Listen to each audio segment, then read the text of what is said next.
Hello and welcome to my channel. Today I'm back out along the Grand Union Canal. My last visit along the Grand Union Canal, in the last video I took the Canon M50 with one of my manual lenses, the M50 manual lens. So today I thought I'd keep the theme going. I'm out with the Neewer 25mm manual lens and we're going to see how this performs. Now, the last time I created a video with the Neewer 25mm was down in London doing a POV down there. So it was absolutely great for street photography. I used the zone focusing, which is really good. Once you've set that up, as long as your subject's within the zone, it's just in focus. But when you're doing photography like today, you can actually focus in, use the focus peaking on the camera, and then if you just tap the magnifying glass that's on the back of the camera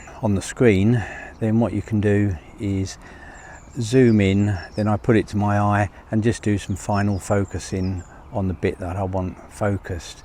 So that's, I find, really good. So I want to see how this 25mm performs. Of course, to zoom in and out, we're going to have to use our feet. Along the canal there's a sculpture I've just found. There's lots of artwork in Milton Keynes, so I'm going to see if I can get a shot of this horse here. I'll just turn it round so you can see.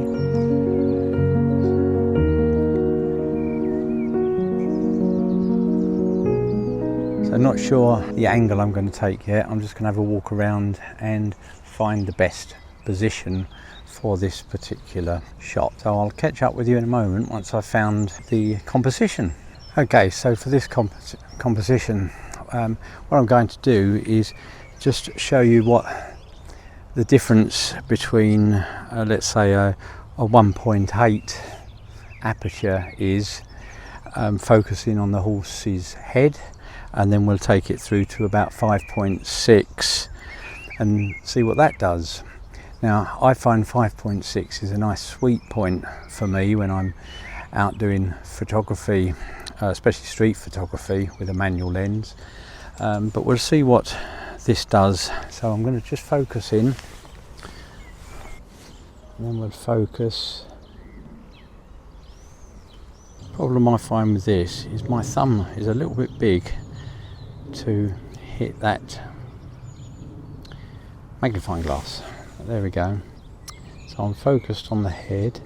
We're at 1.8. We're on ISO 100 and a shutter speed of 1000. And just going to line this up.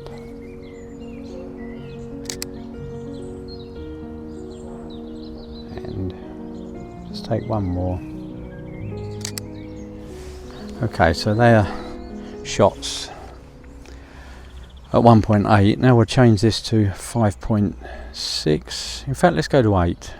Let's have an aperture of 8 and then see what this does. We're on manual settings here, so I just need to adjust the shutter speed. Focus should be okay because we've just focused it. So we're now going to take this shot, and there should be a lot more in focus on that one.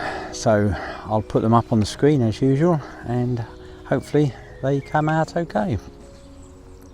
So let's just see if we can get a more of a landscape type shot. So I'm putting this on 5.6 now. Let's see what we can do with this one. So we've got more of the horse, so I just need to check the focus now. So again, we're just going to zoom in and focus. So that's it, just looking around the whole horse. Once you focus one part, it all seems to be focused in okay. So let's have a look at this.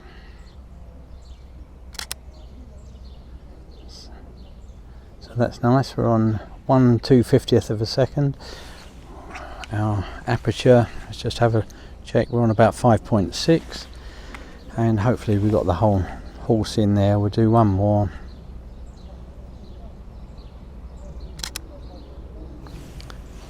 Okay, we've got a barge just coming past. We'll have to get this one.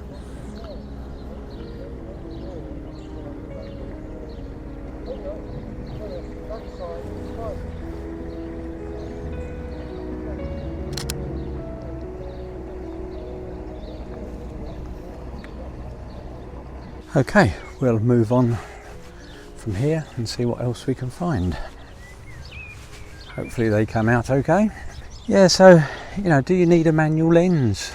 Probably not, but I find manual lenses are really good fun.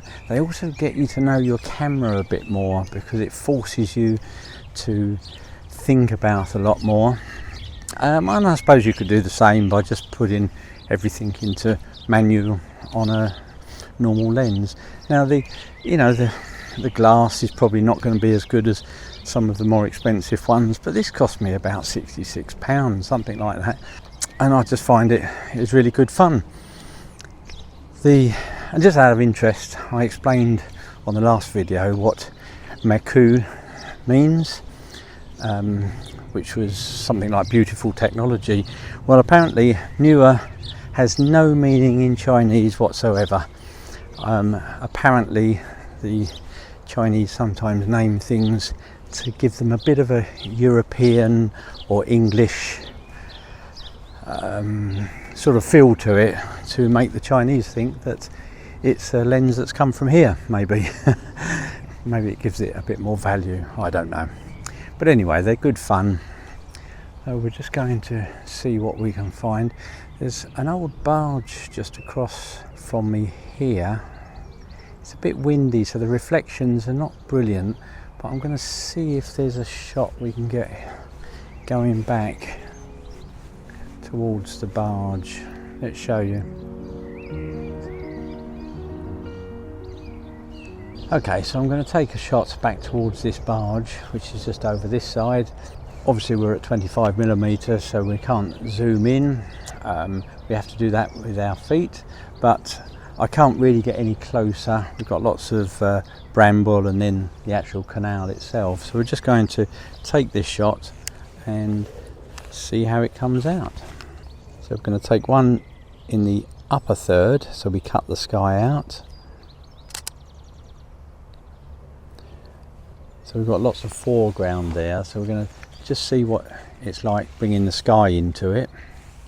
Don't forget we're at 5.6 aperture, so I'm just going to bring the sky into it. So we're putting the canal into the canal boat or the barge into the lower third. Yeah, I like that one. So we'll see what they both come out like in Lightroom when we get back. You would have seen them by now, so hopefully they've come out okay. So we're going to move further around the canal and see what else we can find. Okay, I think I found my next composition here. What I want to do is look back towards the canal. The canal's curving round just in front of us here and then leading down, and it curves round to the right again, and then we've got that old barge that we saw just now over on the other side.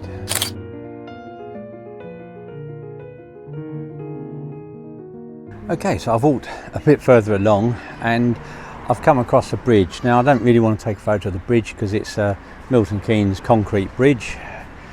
No real history there, maybe in 100 years time, but anyway, what I can see is a house on the other side of the canal that's reflecting into the water. So I'm going to take several shots and just walk closer to it and see which one comes out the best. So let's show you what it looks like. So here's the bridge. See, it's just a concrete bridge really, but it's the frame I like.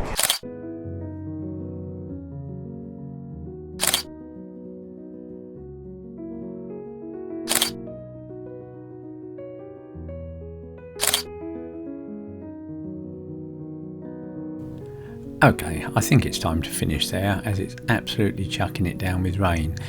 If you enjoyed that video, please give me the thumbs up, and if you haven't subscribed yet, please consider subscribing and clicking that notification bell so that you don't miss future videos. And thanks very much for watching, and see you in the next one.